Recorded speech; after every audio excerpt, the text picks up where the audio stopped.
Vamos agora falar de circuitos elétricos. É claro que o que a gente vai procurar explorar mais são os circuitos ditos resistivos. Eles são mais fáceis da gente tratar, claro, e também de determinar a tensão sobre cada um dos elementos, né? Bem como a corrente sobre cada um dos elementos, né? Muito bem. Então, eu gosto sempre de pensar em circuitos elétricos a partir de uma imagem, né? Pense um caminho, ou vários caminhos, né? Então, um circuito elétrico, grosso modo, ele é um caminho, ou mais de um caminho, à disposição dos elétrons para se movimentarem. E esses caminhos, ou esse caminho, ele tem que ser um caminho fechado. Muito bem. Aí nós temos condições de termos elétrons em movimento, uma corrente elétrica consequentemente, né? É muito comum, né? Agora, o que acontece é que, ao longo do caminho, nós vamos colocando elementos de um circuito. Que elementos são esses? Geradores, pilhas, por exemplo, né? Resistores, capacitores, né? Baterias, né? Então, este aqui, por exemplo, é um exemplo de um esquema de um circuito de ignição de um carro, né? Então, veja a utilidade disso, né? Podemos ter um motor também, capacitor e assim por diante, né? De forma que é bom pensar num caminho ou em vários caminhos ao longo dos quais, né, nós vamos colocando elementos do circuito ou elementos de um circuito, né? Muito bem. Aqui tenho o circuito mais simples que eu consigo imaginar, né? É apenas uma resistência, né? E um gerador, aqui no caso uma pilha, né? Então, esse é um circuito. E, veja bem, ele é um circuito fechado e eu tenho um movimento de elétrons ao longo de condutores, de fios, né? Então, isso aqui é um exemplo ultra simples, né, de um circuito elétrico. Muito bem. Como eu disse antes, ao longo do circuito, nós vamos colocando elementos do circuito, né? Geradores de corrente, indutores, resistores, geradores de tensão, capacitores e assim por diante, com esses símbolos aí. É claro que cada elemento do circuito ele tem dois terminais, né? Às vezes nós nos referimos a esses terminais como sendo polos. Então eu tenho um terminal A e tenho um terminal B. Todos esses elementos, né? Tem dois terminais, dois polos. Por razões históricas, e isso aconteceu até mesmo antes, né, de descobrirmos algumas leis importantes, né? Esses terminais eram rotulados, né, com mais e menos, polo mais, polo menos, né? Agora, o conceito aqui que é importante, a gente vai falar depois, né, é o conceito de tensão, né, sobre um elemento do circuito e como a gente vai definir tensão sobre um elemento do circuito. Muito bem. Os circuitos, em geral, eles têm elementos, né, especialmente nos que a gente vai estudar agora, né, que são classificados como ativos e passivos, né? Os elementos ativos são os elementos como geradores, né, de forma que eles geram, na realidade, ou propiciam ou fornecem energia para o circuito. Os passivos, ao contrário, eles fazem uso, absorvem essa energia ou perdem essa energia sob a forma de calor. De forma que ativos, né, fornecem energia, passivos dissipam energia. Grosso modo, é isso. Especialmente nos circuitos que nós vamos estudar a seguir, né? Muito bem. Agora, o que a gente está querendo, na verdade, ao estudarmos circuitos? O que é importante? O que a gente quer determinar? Né? O que a gente quer medir? Né? Em primeiro lugar, em cada elemento, eu quero determinar a tensão sobre cada elemento. Então, o iésimo elemento, a tensão sobre esse iésimo elemento, chamamos de VI, né? Nomenclatura. A gente também quer saber qual a corrente através desse elemento.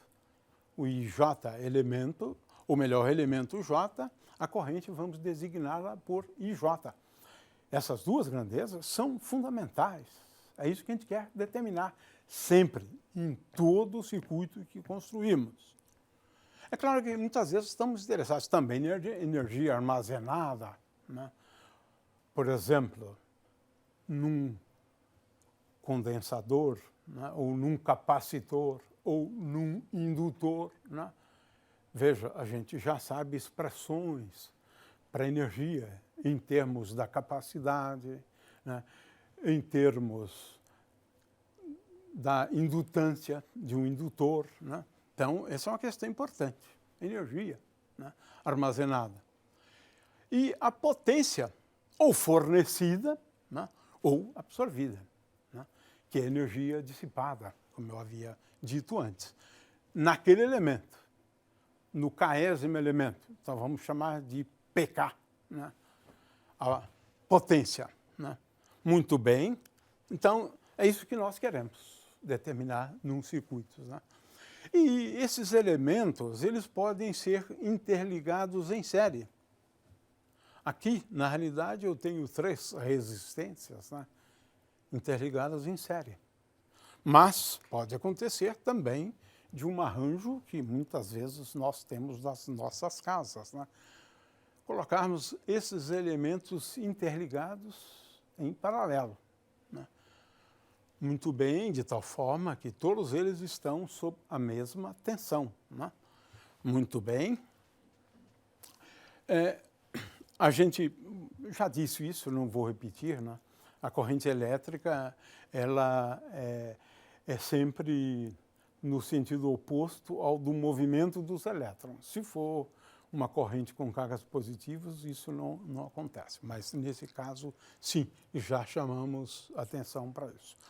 No que segue também, nós vamos sempre especificar, né, que num gerador a corrente sempre entra pelo polo negativo. E nós vamos depois falar sobre uma convenção envolvendo sinais, né, na hora que estudarmos, então, as leis de Kirchhoff, né? Muito bem.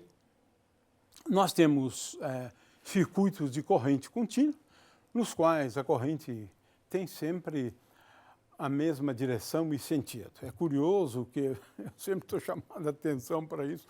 A corrente é uma grandeza escalar, a gente fica aqui falando da direção e do sentido da corrente, a rigor não faz sentido, né? Mas o que a gente está falando aqui, na verdade, é da direção e sentido da densidade de corrente, né? Que é sempre o oposto, né, da velocidade do elétron por conta da carga do elétron, né? Muito bem.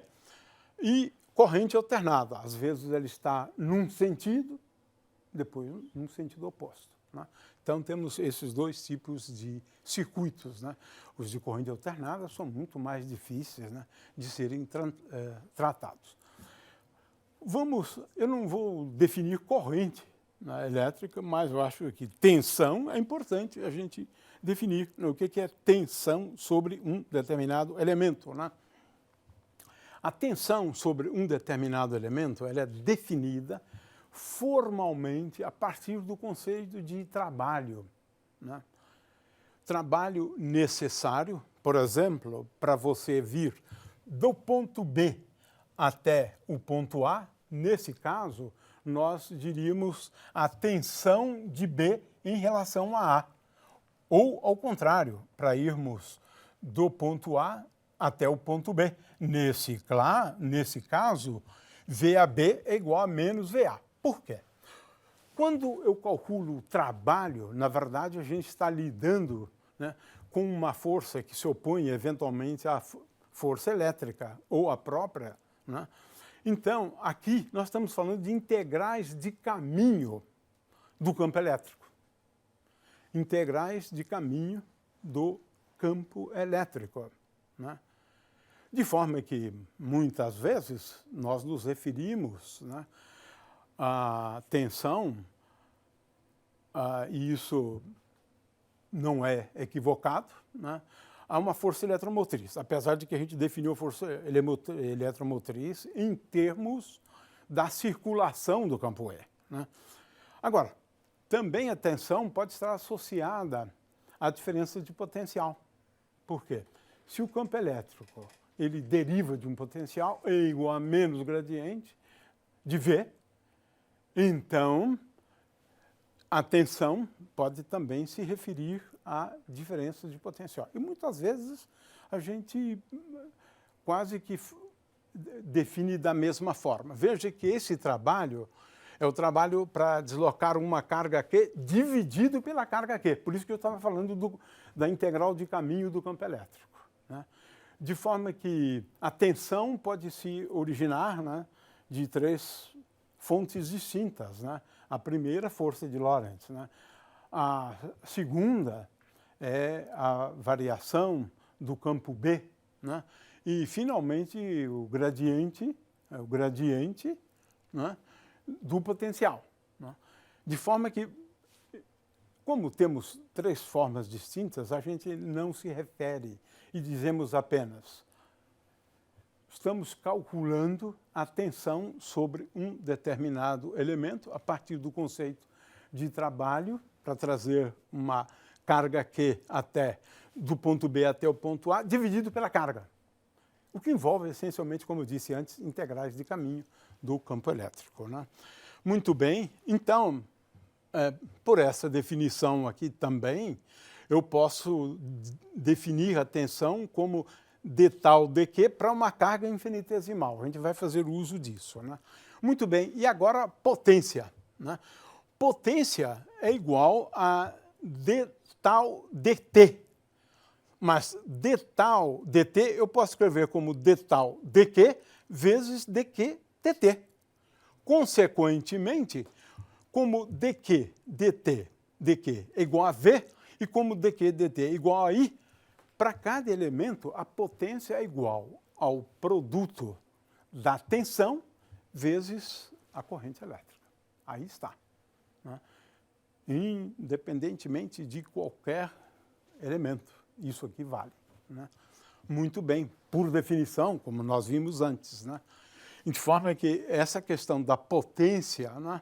E às vezes também interessa a gente a questão do cálculo da energia, mas eu já citei alguns exemplos onde a gente sabe facilmente como calcular, né, a energia armazenada em alguns elementos, né?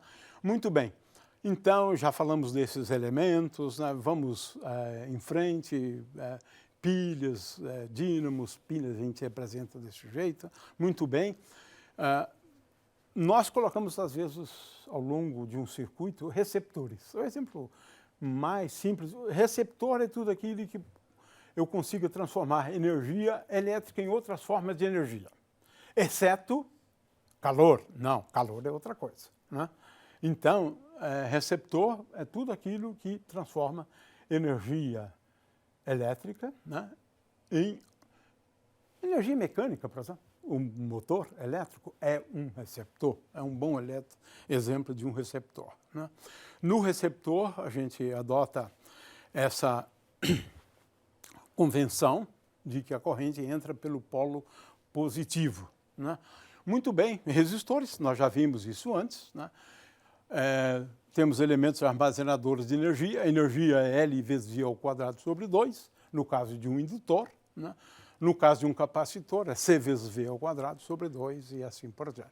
Às vezes a gente coloca chaves ou interruptores, né? Bom, muito bem. Agora a gente vai falar sobre as leis de Kirchhoff. Mas antes a gente precisa algumas definições, né? O nó. O nó é algum ponto, né, do circuito e que seja um ponto comum a dois ou mais elementos do circuito. Ou seja, é um ponto de junção de dois ou mais elementos do circuito. Eu vou ilustrar daqui a pouco, né? Se três ou mais elementos estão conectados a um nó, tal nó é chamado de nó principal, nó essencial. Mas isso não é importante. O importante é a primeira definição, né? Ramo é um trecho do circuito que contém apenas um elemento conectado entre dois nós, né? Agora, laço e malha são importantes, né, para a gente enunciar as leis de Kirchhoff, né? Laço é um caminho fechado contendo, eu começo por um nó, passo por outros nós e volto ao nó inicial, de forma a não passar por qualquer dos nós mais de uma vez. E malha é um laço que não contém nenhum outro laço. É isso. Muito bem. Tendo definido isso, vamos às leis de Kirchhoff. As leis de Kirchhoff são duas, né? A primeira, que eu posso traduzir como sendo uma regra que estipula, né, a conservação da corrente elétrica, que é essa. Ou seja, que a soma das correntes, né, num nó, elas são iguais a zero, né? Então, aqui eu tenho, por exemplo, quando você tem uma corrente que sai, né, a gente atribui um valor negativo, a corrente que entra, o valor positivo, porque isso aqui representa a conservação da carga elétrica. Nunca as 5 tenderão a este ponto, né? Algumas, porque as cargas chegam e têm que sair. Então, nesse caso, por exemplo, eu tenho I1 mais I2 mais I3 menos I4 menos I5 igual a zero. Então, isso aqui é uma das leis de Kirchhoff. As cargas que entram têm que sair. É isso. É isso. Não se acumulam, né? E não são perdidas também, né? Não desaparecem. É isso. É o significado. A outra lei é essa. É que a soma das tensões, né? A soma das tensões numa malha ou num laço, qualquer que seja o caso, a soma das tensões é igual a zero. Eu gosto de utilizar essa transparência aqui, né, considerando aqui um laço único, né, como temos aqui na figura à direita, né, e agora vamos levar em conta que você tem elementos, né, que dissipam energia, que absorvem energia, e elementos que fornecem energia. E é claro que a conservação de energia, né, nesse caso, eu vou escrever assim, né, que a soma das potências, né, são iguais. Ou seja, a soma das potências, né, daqueles elementos que fornecem energia é igual à soma das potências daqueles elementos que dissipam energia, né? De forma que, mas como a potência é igual a V vezes I, e como I é uma corrente, eu estou considerando um laço único, é uma corrente que é igual para todos, né, os elementos do circuito. Então, eu tenho aqui soma de VI, de um lado, né, em se tratando daqueles que fornecem energia e daqueles que dissipam energia. O que significa que, se eu passar isto para o outro lado, eu tenho que inverter o sinal. Então, eu preciso ficar um pouco atento em relação aos sinais. Alguns eu vou colocar com sinal positivo e outros eu vou colocar com sinal negativo, né? O que eu quero chamar a atenção é o seguinte. No caso dos circuitos dissipativos, a partir das leis de Kirchhoff, eu determino as correntes. Eu determino também as tensões sobre cada um dos elementos.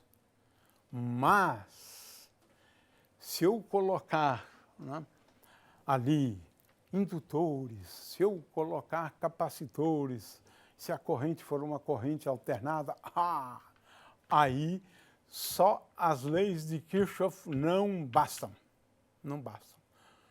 Veja, só colocando uma resistência, né, um indutor, um resistor, um indutor e um capacitor, eu tenho já aqui uma grande complicação, porque é um circuito RLC. E para determinar a corrente não basta as leis de Kirchhoff, né? Então, veja, é um problema de resolver equações diferenciais. Então, o problema é muito mais complicado, tá certo? Então, eu só quis fazer essa observação e a gente só vai trabalhar com, então, esses circuitos resistivos, que contêm fontes, receptores, né? Posso ter um motor lá também, né? E resistores, né? De forma que o resistor, aqui entre nós, ele é um elemento sempre presente. A gente vai aqui falar de geradores ideais, mas não é verdade. Um gerador, na verdade, real, ele tem sempre uma resistência interna, né? Então, resistência tem sempre. Em resumo, resistência tem sempre, né? E a gente precisa, então, levar em conta isso, né? Está sempre presente em todos os elementos, né? Então, aqui eu tenho um exemplo simples, né? É claro que, nesse caso, basta somar as resistências, né? Vou colocar aqui uma resistência equivalente, eu conheço a tensão, né, sobre aquele elemento lá, né? Aqui, no caso, é uma diferença de potencial fornecida, né, pela pilha, né? Então, no circuito resistivo, você tem sempre dois terminais, né? Só pode ser descrito matematicamente em termos de tensão e corrente, e esses elementos não podem ser subdivididos, né? São sempre elementos bipolares, né? Então, a gente vai adotar não essa convenção de sinais, né? Se entra a corrente pelo polo positivo, né, nós vamos adotar, na realidade, menos V. E se entra pelo polo negativo, vamos colocar o sinal mais V. Mas poderia ser essa também, porque, na verdade, a gente vai ver aqui que isso é um pouco indiferente, né? Então, um circuito como esse aqui, porque a gente vai logo encerrar, né, é relativamente simples, né? Eu tenho aqui, no caso, três geradores, né? Eu tenho aqui 3 geradores, né? 30 volts, 5 volts e 15 volts. Coloco aqui menos 30, menos 5, menos 15. E se aqui eu tenho, então, um resistor, ali eu tenho um outro resistor, né? Eu tenho R1 mais R2 mais R3, substituir esses resistores por um resistor equivalente, né? Vezes I, 30 mais 15 mais 5 é igual a 50, constante negativo passa para o outro lado, e eu determino, então, a corrente elétrica, né? Então, é o tipo de exercício que a gente vai dar, que é relativamente simples, né?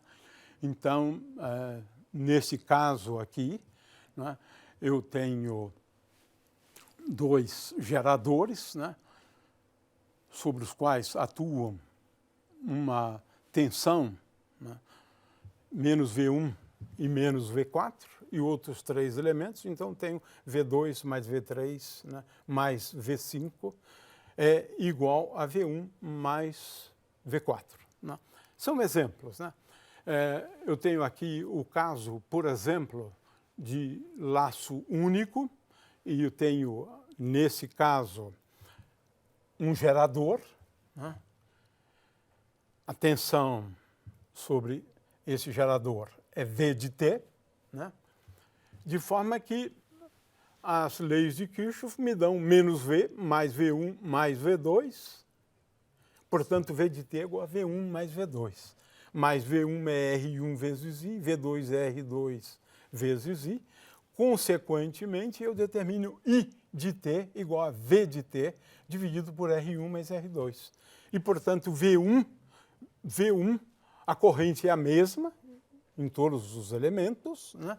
Então, V1 é igual a R1 sobre R1 mais R2 vezes V de T. São exemplos. Esses exemplos é que nós vamos cobrar aí dos estudantes, né? Aí eu tenho um exemplo de um circuito com um único par de nós, né? Mas, enfim, são exemplos, né? Um exemplo, aqui um outro exemplo, mas é basicamente fazendo uso daquelas regras, né? De obter um resistor equivalente, né? Somando as resistências. Esse tipo de exemplo que a gente pode dar, né? Quando eles estão em paralelo, eu tenho uma regra para o resistor equivalente, né? Muito bem. Aqui nós temos um arranjo conhecido como divisor de tensão, né? Ou seja, eu quero determinar a tensão sobre cada um desses elementos, no caso resistores, né? E eu posso então obter a expressão para tensão sobre este elemento aqui, né? E basta fazer as contas, você primeiro determina a corrente, né? A corrente é uma corrente que é comum a todos eles, e essa corrente é igual a V0 dividido por R1 mais R2 mais R3 mais Rn, e a tensão sobre cada elemento é dada pelo produto da resistência vezes a corrente. Um outro arranjo também é esse de divisor de correntes, né? Agora, a tensão é a mesma, né, sobre cada um desses elementos. Aqui eu tenho uma corrente 1, aqui eu tenho uma corrente 2. Veja como eu posso dividir uma corrente como eu bem entenda, como eu queira, né?